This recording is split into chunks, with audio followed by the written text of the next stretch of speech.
Morning student, this is Mansi, welcome back to the channel. तो आज के सेशन में हम लोग डिस्कस करने वाले कि अप्रैल के महीने में तुम्हें क्या क्या करनी है। ऐसे ही हर महीने मंथ वाइज स्ट्रैटेजी तुम्हें मिलती रहेगी, जहां पे भी थोड़ा सा भी डगमगा रहे होगे, क्या करेक्शंस करने की जरूरत है, कैसे चलना है पूरे साल, वो सब मैं बताती रहूंगी। ठीक है, तो देखो अप्रैल है हमारा first official month of class 9। वैसे आपने देखा होगा 9 क्लासेस कभी कभी जल्दी स्टार्ट हो जाती है, मिड ऑफ मार्च में ही, मतलब 20 मार्च से क्लासेस स्टार्ट होती है, बट अप्रैल फिर भी माना जाता है भाई पहला ऑफिशियल मंथ है जब आपकी 9th क्लास स्टार्ट होगी। ठीक है, और 9th क्लास के बच्चों को, मैं 10th के बच्चों को पढ़ाती हूँ ना, तो उन बच्चों को मैं हमेशा कहती हूँ कि बेटा टेंशन नहीं लेनी, 10th बहुत ईजी है, 10th बहुत ईजी है, लेकिन 9th के बच्चों को पूरे साल याद रखना है कि 9th ईजी नहीं होने वाली।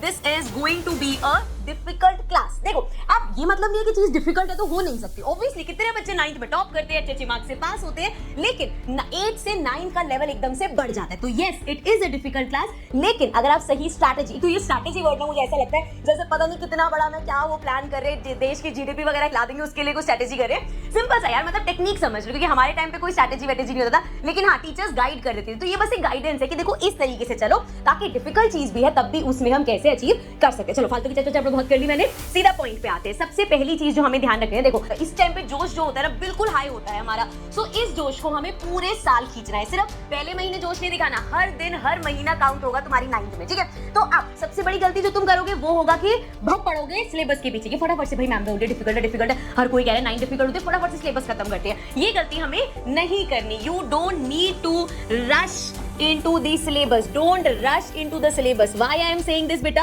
Because अगर एक चैप्टर को देने के लिए आपके पास 15 दिन है, तो उसे 2 दिन में क्यों खत्म करना है? ये कोई वेब सीरीज थोड़ी है भाई कि आज रात को देखनी शुरू करी, सॉरी सीजन देख के मैंने मजा आ गया। ये नहीं करना हमें हमेशा ध्यान रखना है, it should always be quality over quantity। ये बात मैं बहुत बार हर साल बच्चों को समझाती हूँ कि बच्चे क्वालिटी मैटर करती है, क्वांटिटी नहीं। आगे तो मुझे कहोगे मैम पता है मैंने तो 4 चैप्टर कर लिए, मेरे 5 चैप्टर हो गए, अभी तो बस साल स्टार्ट हुआ है, लेकिन अगर वो क्वालिटी नहीं है तो क्वांटिटी से कोई फर्क नहीं पड़ता। हाँ, अगर आप कह रहे मैम मेरा 1 चैप्टर हो गया, कहीं से भी कोई भी क्वेश्चन दे दो मैं करके दिखाऊंगी। So that is what matter is. ठीक है, अब ये हम रियलाइज कैसे करें, कैसे ध्यान रखें कि भैया कितने चैप्टर्स करें, हम कितना चैप्टर को कितना टाइम दें, वो सब कैलकुलेशन कैसे होगी। तो देखो तुम्हारी पहली अग्नि परीक्षा होगी, हाफ ईयरली एग्जाम, जो कि यूजुअली अगस्त सितंबर में हो जाती है। ठीक है, एंड अगर मैं पर्टिकुलरली मैथ्स, आगे से मैं स्ट्रैटेजी दूंगी तो सब सब्जेक्ट का बताऊंगी। अगर मैं मैथ्स की बात कर रहा हूं तो अराउंड 6 to 7 चैप्टर्स आते हैं, क्योंकि देखो 9th क्लास में ज्यादा सिलेबस बेस्ड होता है स्कूल्स के ऊपर, क्योंकि स्कूल्स कंडक्ट करते हैं एग्जाम, तो 6 से 7 चैप्टर्स आते हैं।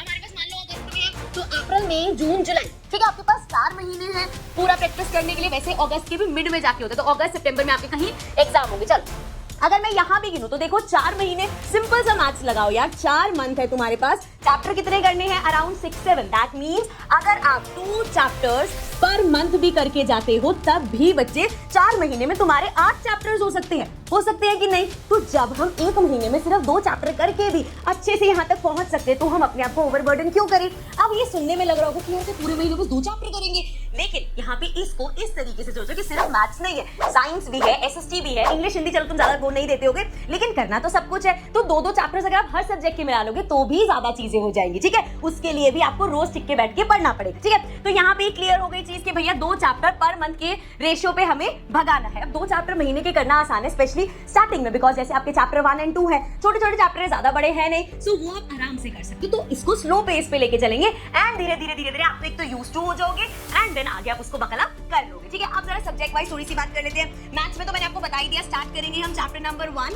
और 2 से। ठीक है, फर्स्ट एंड सेकंड चैप्टर। ठीक है, साइंस में स्टार्ट करना केमिस्ट्री से। ठीक है, क्योंकि केमिस्ट्री और फिजिक्स हमेशा देखना ऊपर रहेंगे डिफिकल्टी लेवल में, बायो फिर भी थ्योरी वाला है तो आप इजीली कैच कर सकते हो। तो स्टार्ट करना केमिस्ट्री का पहला चैप्टर और फिजिक्स का पहला चैप्टर, ये चीज करनी है हमें। एंड अब एसएसटी में ध्यान रखना, एसएसटी का जो सिलेबस है ना बच्चे, उसमें काफी कंफ्यूजन होती है, तो वो यूट्यूब पे मत ढूंढना, वो आपको देखना है अपनी स्कूल टीचर से कि क्यों कौन सा चैप्टर वो करा रही है, पहले हिस्ट्री का, ज्योग्राफी का, सिविक्स का, एक चैप्टर तो सबके होंगे ये तो पक्का है, लेकिन वो किस ऑर्डर में करा रही है, कौन से चैप्टर को वो ज्यादा पढ़ा रहे हैं, बिकॉज ये टोटली बेस्ड होता है स्कूल पे कि आपका स्कूल किस चैप्टर को कब करा रहे हैं। सो आपको सिलेबस कहां से देखना है? स्कूल से। एंड दूसरा, हर किसी का, अगर अभी हम स्लो पेस पे चल रहे हैं, एक चैप्टर कर रहे हैं, थ्योरी है, एसएसटी तुम कर लोगे आराम से, और अगर लास्ट में तुम्हारे 4-5 चैप्टर कच्चे भी हो जाएंगे तो वो भी कर लोगे, लेकिन ये चीज मैथ्स और साइंस में नहीं कर पाओगे, वहां पे तुम्हें टाइम देना पड़ता है। मैथ्स में प्रैक्टिस लगती है, साइंस में पूरा दिमाग लगेगा। अभी जब केमिस्ट्री के चैप्टर्स करोगे, फिजिक्स के चैप्टर्स करोगे, न्यूमेरिकल्स आएंगे, तो तुम्हें पता चलेगा कि वो चैप्टर टाइम कंज्यूमिंग है। सो अप्रैल की स्ट्रैटेजी तुम्हारी ये रही, इस तरीके से तुम्हें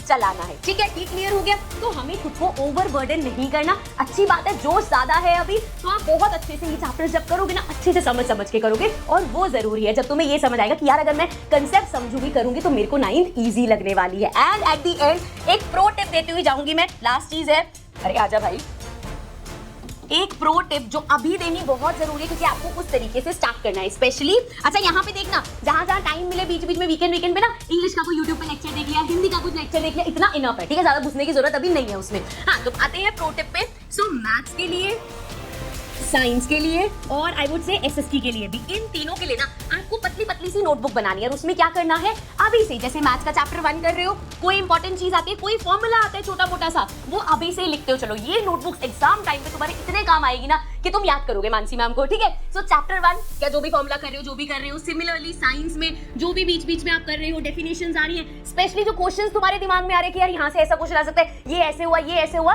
वो सब लिखते हुए चलना है। एसएसटी पढ़े हो, जैसे हिस्ट्री में इंपॉर्टेंट डेट्स हैं या कहीं पे भी इंपॉर्टेंट टॉपिक्स है, तो वो छोटा छोटा लिखते हुए चलना। This is going to be very helpful for you, especially at the time of exam. जब तुम खुद की लिखी चीजें पढ़ोगे ना, तो तुम एक्सेल करोगे, ठीक है। तो आई होप समझ में आ गया होगा, अप्रैल किस हिसाब से चलाना है, क्लियर हो गया होगा, ज्यादा खुद को ओवरबर्डन नहीं करना ना, बिल्कुल लीनियंट होकर बैठ जाने के, अभी तो पूरा साल पड़ा है, ठीक है। अभी से जोश को पूरा एंड तक खींच के लेके जाएंगे, ठीक है। So that's it from my side, do follow these, and कोई भी क्वेरी है, कोई भी क्वेश्चन है तो नीचे कमेंट सेक्शन में पूछ सकते हो। Bye bye for now.